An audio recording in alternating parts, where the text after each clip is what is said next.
folks, my name's Ben. Welcome to another Shots by Airsoft video. Now today I'm going off piste a bit and I hope you can bear with me. However, we're going to be taking a look at a Worker Swift, which is the latest in the sort of ready-made blaster line from Worker. Worker are a company that originally started out making sort of upgraded components for Nerf guns and indeed started producing their own blasters a few years ago, either as kits or pre-built, depending on how you wanted them supplied. And really the Swift is their latest up-to-date Springer sniper base. Obviously we've got to use the air quotes there because there isn't so much sniper roll in there because the accuracy isn't really there. However, the latest updates in terms of dart technology and rifling means that we are closer than ever to being able to snipe using a Nerf weapon. And as I go through, I'll show you the advances and the materials and quality difference in this sort of most recent slew of blasters that we've received. There are other weapons that produce results such as this. I myself have a rebuilt Nerf Longshot, which is capable of firing at around 200 FPS, and you can take them further. However, the shells do suffer. This is capable of going way beyond that, as you will see. So without further ado, I'm going to swing the camera around so it's over my shoulder and you can see what I can see. And we're going to open this up and have a look. Okay, so that's out of it. The box has some damage, so I've already opened this up to check that I wasn't going to be reviewing a pile of broken ABS. The box itself, nicely produced. Again, this is something that we've seen coming on more and more in the last few years. Obviously Nerf themselves and other blaster companies have always had good boxes because they were retail packaged. Things like Workers, stuff like that, tend to come in plain cardboard boxes, or they had like just a black box with Worker written on. Didn't really matter what was inside it. These days we've got pictures of the blaster, a logo for the blaster, 14+ age warning because these are not toys. They are too powerful to be toys. Apart from that, not too much going on. Just a warning and a Swift logo. Because I quite like the logos and iconography on this box, it's pretty groovy. So if we open her up, we have a nice inner tray in which we have a lot of parts. We also have a brief quick start manual. So these are pretty much just your basic, this is what you do. It's not like we've got a massive book or anything, but it does show you the features, buttons, things about installing your spring stock, how to use the magazine, how to pump and fire the blaster, because this is a shotgun grip, which is unusual for a Springer, unusual for a sniper. However, they are actually releasing a bolt that allows you to put it from the side, so if you have a bipod or you are prone, you can still shoot it without the awkwardness of having to try to pump a shotgun grip. You have a sticker sheet, which mine got slightly crushed in the post, but they still will be fine. You'll probably see this stickered up when I do the firing test on it. And the blaster itself is quite plain apart from these stickers, but we'll get those applied later.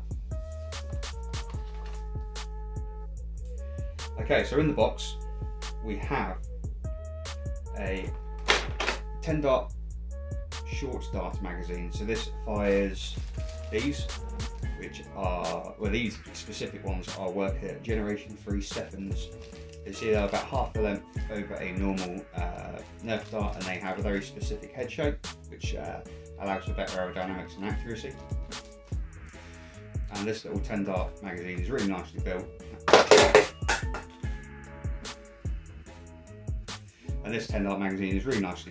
Got Worker embossed on it.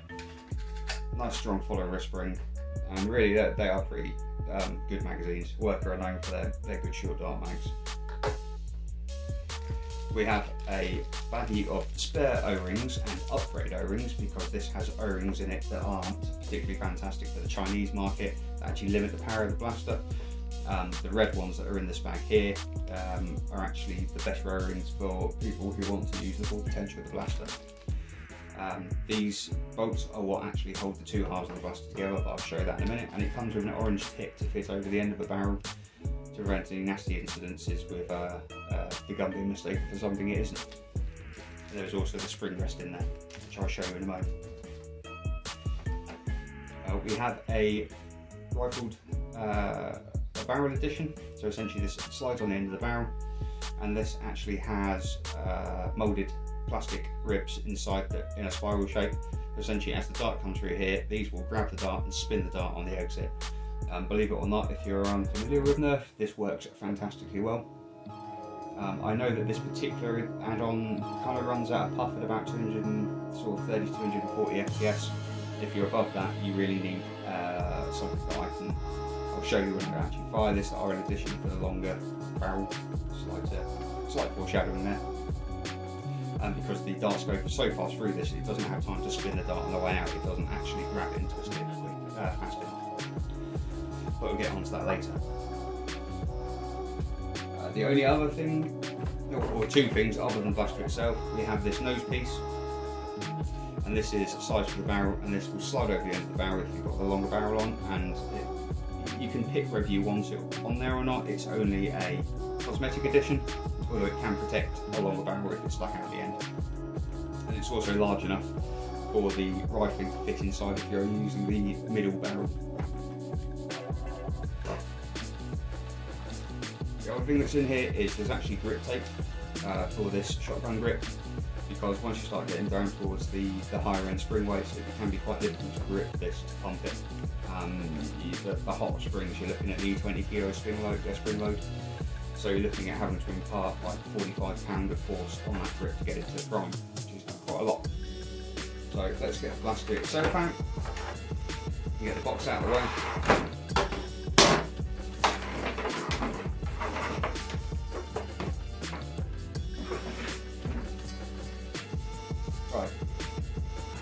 So the main blaster assembly is in two parts.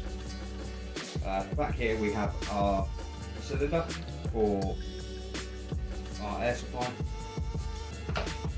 and then in here we have our plunger rod. This is a padded plunger rod to prevent damage to the blaster. It's made out of CNC aluminium, which is lovely. It's all very nicely finished. We see we have the green O-rings on here at the moment. We will swap those for the red before we start using it, because that will give us a better air seal. The spring in here is very AEG-like in terms of airsoft springs, and it's 235mm long, I believe. Oh, that's a foot long. No, it's about a foot long. And this is the weakest spring that is available for it, which is the 1.2. And what the 1.2 refers to essentially the millimetre of the wire thickness. So a 1.8, for example, would be a 1.8mm wire thickness. I don't know what the weight translates to, but I say usually these Nerf dart guns for around that sort of performance and barrel length are usually running around 12 to 20 kilos of spring load.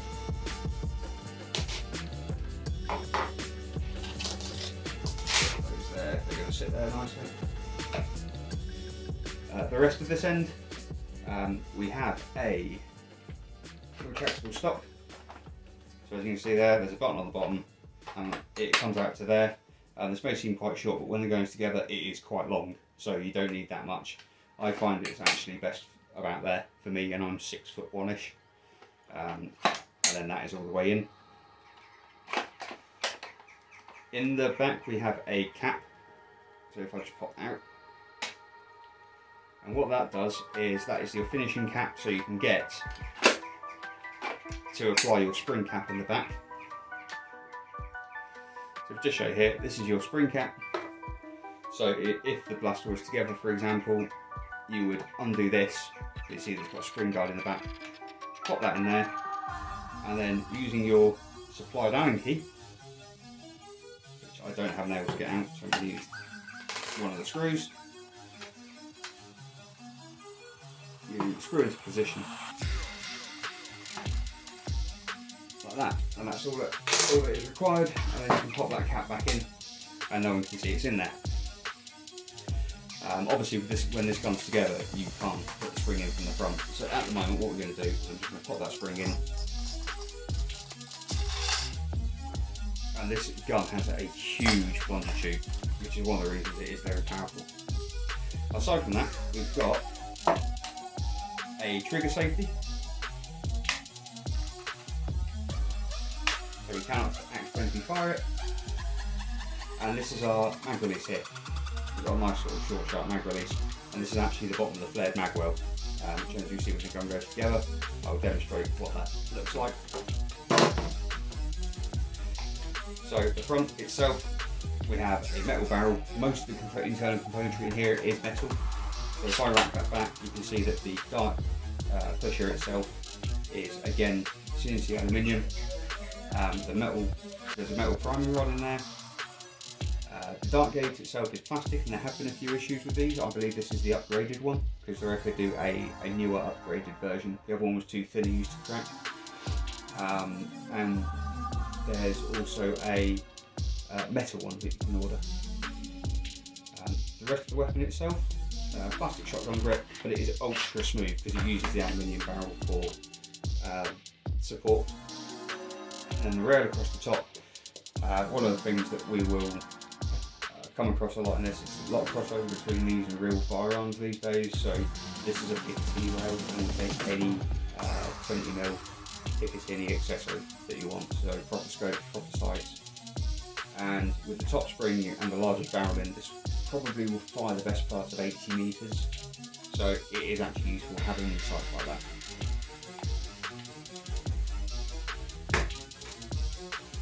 To go along with the quick change spring, there is also a quick change barrel, so if I pop that in there, there's an Allen bolt that you can undo, and once it is undone, you can just push this out the front, and that is your barrel. You can see there's one end has a sort of stepped end so that the dart gate, the pusher can push darts into it, and then the pusher will seal on the inside of the barrel, so you have 100% air seal, and the other side is just bare. So I'll pop that back in for the minute.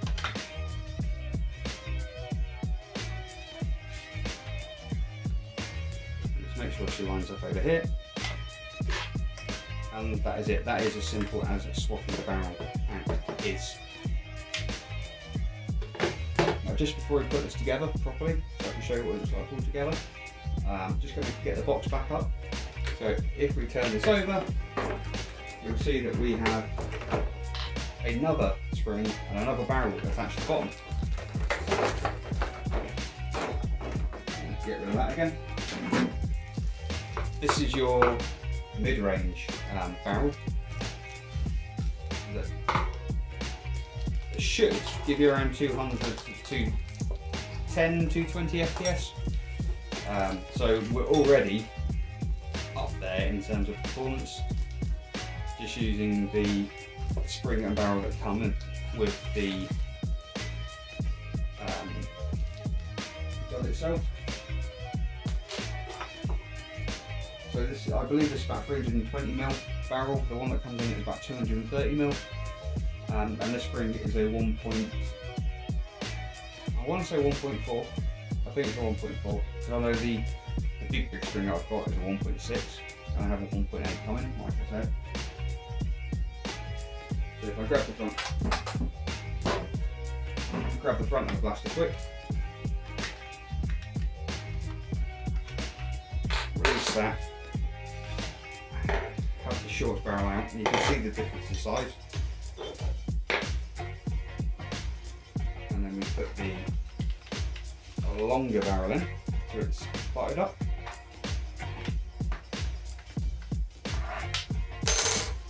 You can see that we have a little bit stuck out the front now.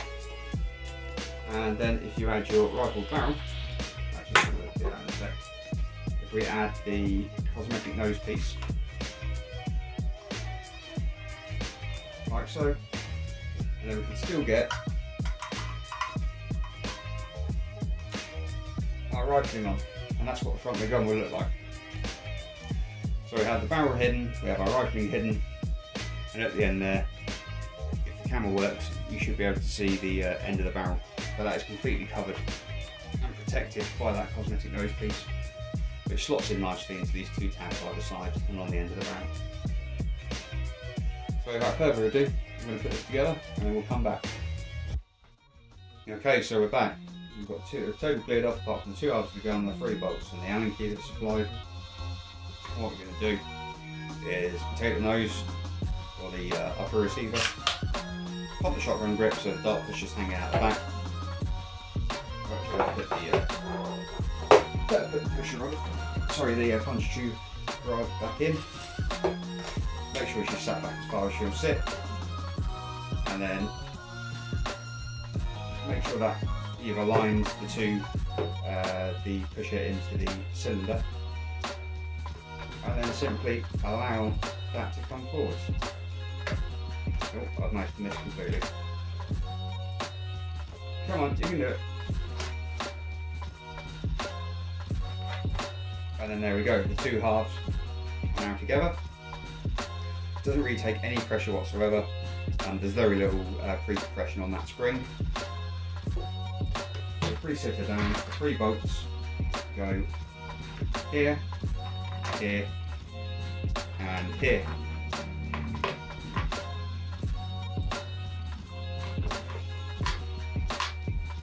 Probably worth mentioning that these bolts aren't screwing into plastic, they're screwing into brass bosses in the gun, which makes them nice and strong.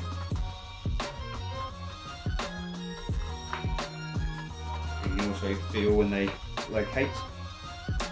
The only thing I would say is when you're doing the mag weld, the one that you have to pinch the mag weld together, because it is only 2 pieces of thin plastic apart from the brass boss, so if it doesn't go in you can actually open up the mag weld, because this bolt will just push the other side away. It sort of threads into this side a little bit as well. So just be aware of that when you're doing it up.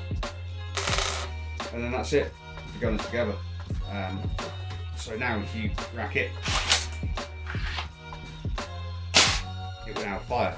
Obviously there's nothing in the weapon, but the prime on this is so light and easy.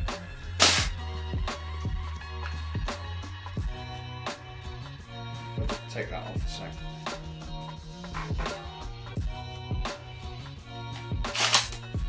So if I just pump it backwards and forwards, put the finger at the end of fire, you still have a reasonable air seal considering you've only got the green O-rings in it. I can hear the spring plate. Yeah, so we've still got a reasonable air seal, but apparently those red O-rings really make a big difference.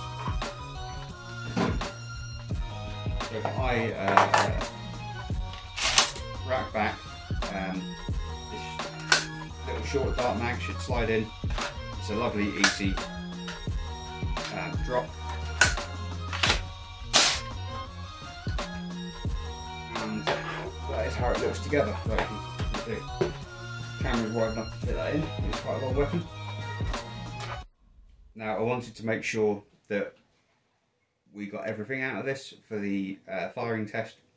So when I ordered this, I ordered the optional barrel spring, and here it is. So as you can see, this barrel is considerably longer. I believe it is 550 mil, so it's another 200 mil longer essentially over the one that's in there now. And this is the BPS spring. This is a 1.6. I also have a 1.8 coming, but that's coming from China, so it may take a little while to get here. So after I do the firing test of this, I'll probably do an update with various new parts that I've ordered for it.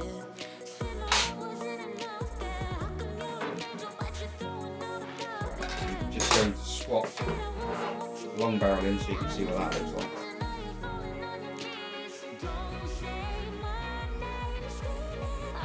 And there we go. We have attained full sniper status.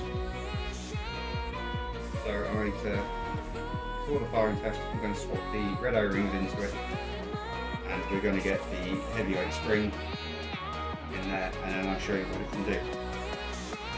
Right, so this has been my unboxing of the Worker Swift. I hope you don't mind me going off beat a little bit. I just need to indulge myself really. So I've liked Nerf for a long time, but mainly because I could fiddle with it and make it hit better. In exactly the same way that people spend a lot of money and time building airsoft weapons, including myself.